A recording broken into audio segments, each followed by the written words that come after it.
What's going on, people? Welcome to another edition of The Rounds. It's time to pour another pint of knowledge. We bring you the freshest and tastiest in all the brews here on The Rounds. My name, of course, is Glenn. One of my favorite times of any week is when I get to travel back to the Northwest via a proper pint. And today we're swinging up to Bridgeport,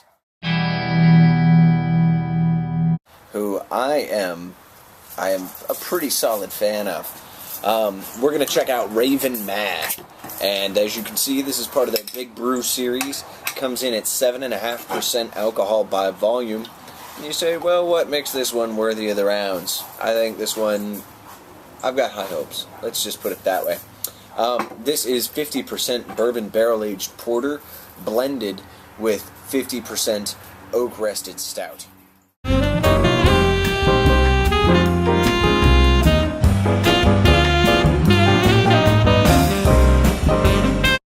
So I'm pretty excited.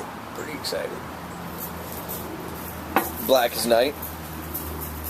Nice effervescence to it. Almost like a chocolate milk colored head. Thick. And you get it right off the nose too. You get little toasted oak, little spike of bourbon. I mean, the bourbon does not present over the top at all.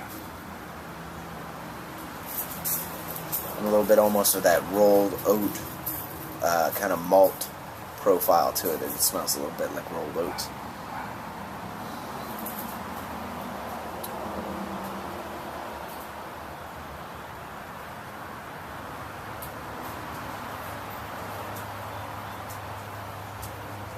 Wow.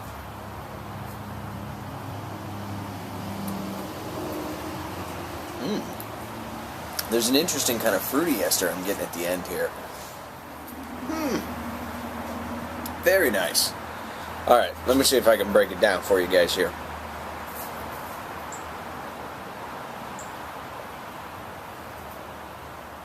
You get bourbon, almost a little hot, right at the beginning of the flavor profile, and it steadily mellows out from there. But that first swig, I swear to you, I tasted a difference in the two oaks, and maybe even just the two beers. Like it literally felt to my tongue like, you know, it just flip-flopped on me right in the middle. So definitely on the complex side. That's really interesting. On that sip, I feel like I almost got the bourbon at the end, as opposed to the beginning, and up until now it's just been kind of the beginning. I mean, it's roasty. It's obviously malt driven.